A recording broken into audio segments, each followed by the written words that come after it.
Thank you for that. Now let's come on to the chemical weapons issue. Now, 3 weeks ago, the Minister of Justice for the Syrian Arab Republic, who a terrorist at least up until October 2025, when the British government suddenly decided that HTS should be removed from its list of prescribed terrorist organizations, met with the Director General of the Organization for the Prohibition of Chemical Weapons. And of course, this is all as the UK, the US, the EU, and the OPCW attempt to shore up the narrative that Bashar al-Assad carried out chemical attacks on his own people. Right on cue, last week, undeclared chemical weapons were found in Syria by chemical weapons inspectors after the OPCW deployed a team to Syria in May this year. And at the same time, the UK announced to the United Nations Security Council that they remain steadfast in their commitment to the complete elimination of chemical weapons in Syria. Now, to discuss this, we're joined today by Dr. Piers, co-director of the Organization for Propaganda Studies and founder of the Working Group on Syria, Propaganda and Media. And Piers, this is a topic that we have been talking about for quite some time. Multiple articles on the UK Column website, if anybody would like to go and read them. But I mean, what is your take on this latest so-called find of chemical weapons in Syria? Well, we knew as soon as the Syrian government fell in 2024, the question opened up is, what is the OPCW and its sponsors and the states who essentially back it? What is it going to do in the coming year, 2 years in Syria? And I suspected, and some of the people I work with on this issue suspected, that they're going to be very determined to find something which is going to legitimate the claims which have been made over many years. And of course, the backdrop to all of this, and of course, the articles on your website describe this, but the broader backdrop to this is that there's been, a long-standing critique of both the OPCW investigations and also the claims that the Syrian government, Assad, had been using chemical weapons. And there's a well-documented list of what I would describe as corrupted or manipulated investigations, some of which I summarize in the series I produced for UK Column, but which really came to the fore with the Douma incident in 2018, when the Syrian government was accused of carrying out a chlorine gas attack. The French, British, and Americans bombed Syria in response. And at that point, whistleblower scientists from within the OPCW emerged and essentially confirmed or testified to the fact that the investigation had been manipulated in order to blame the Syrian government.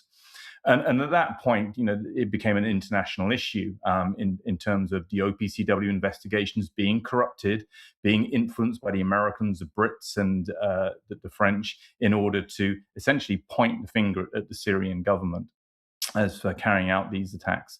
So that's the backdrop to this. So it was always going to be on the cards that there was going to be a big sort of institutional sort of imperative to legitimate the OPCW claims which have been made over the last 10 years. And of course, the big picture here is that the actors and the entities involved in what I would argue are the staged and the false flag events you've seen over the last 10 years, those people are all in positions of power and control now. So obviously Gilani, ISIS, Al-Qaeda effectively take over the Syrian government. You then have Katoub, who was a advocate for Syrian American Medical Society, which was a regime change operation, which was involved in promoting some of the alleged chemical attacks. He's the ambassador to the OPCW representing the Syrian government. And then you have former inspectors who were involved in some of the dubious investigations are now advising the Syrian government. And then on top of that, you have the white helmets who are in positions of power within Syria and who are also involved in these efforts to find evidence of chemical weapons. So all of the entities, all of the actors who are involved in essentially the staging and the fraud which has gone over the last 10 years are in a position to, sew the whole thing up and to find the evidence which they need in order to vindicate, so to speak, the position of the OPCW and all of the Western mainstream media and all of the actors who promoted this narrative. And so I think that's what we have going on here. Exactly how far they're going to push this is going to be interesting to see, because what they have supposedly discovered recently are some M4000 casings, some empty rockets which were allegedly of the same type which were used in the Gutu 2013 attack, which was a false flag, and then some chemicals. Now, all of this is properly formally investigated by the OPCW and written up in a report, but they seem to move very quickly 2 weeks ago to inserting this claim, which was then reiterated in the UN Security Council last Thursday, that they had found evidence of Assad's chemical weapons. Now, all of that, obviously, the chain of custody issue is entirely broken. The Syrian government has been out of power for a year and a half, so anybody could have planted that material. I think it's extremely likely, that probably is the most likely case scenario here, that you have planting of evidence, fabrication of evidence going on. If they're going to push this any further, we'll have to wait and see whether they start to push more evidence. They say they have arrested people. But again, the broad picture from a chemical weapons convention point of view is that the chain of custody is broken, and you have obviously authorities in control in Syria who are able to coerce and cajole people to say things. So, I'm wondering how far they will risk pushing fabricated evidence in the coming months. They might push it further, or they might just leave it with this sort of small number of munitions which were found and chemical weapons, which, as I say, were most probably planted there. But we'll see. What I would say is I think they rushed to make these claims because really in the month preceding this claim by the OPCW, and it's very unusual for them to start to actually state the outcome of an investigation before the report's even been written up, because that's what's happened in this case. They said that they've quickly moved to make this announcement that we've found some things and there'll be a full report forthcoming. But in the weeks running up to this, there was considerable attention was being paid to the OPCW whistleblower, Brendan Whelan, who'd blown a whistle effectively on the Duma investigation in 2018. And he won in the International Labour Organization a case against the OPCW.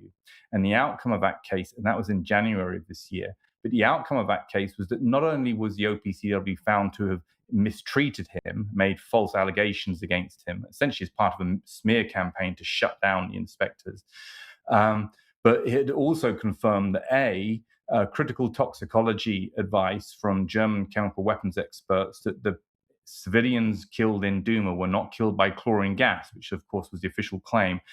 The OPCW inadvertently admitted that as part of the legal process with Brendan Whelan, so that came out.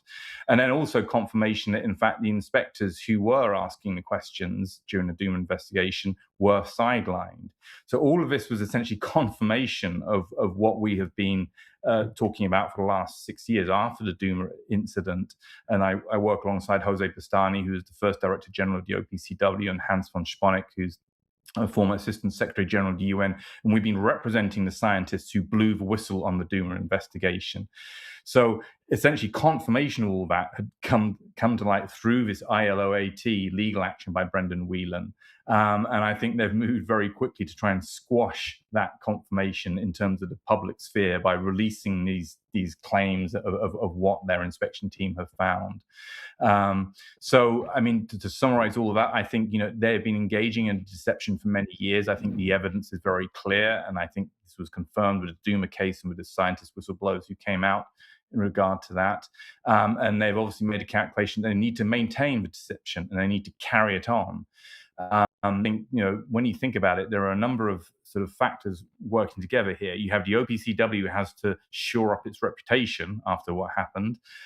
You also have Jelani and the Syrian government having to create this foundational myth to shore up their power, that this is a government that liberated the Syrian people from this dictator who used chemical weapons.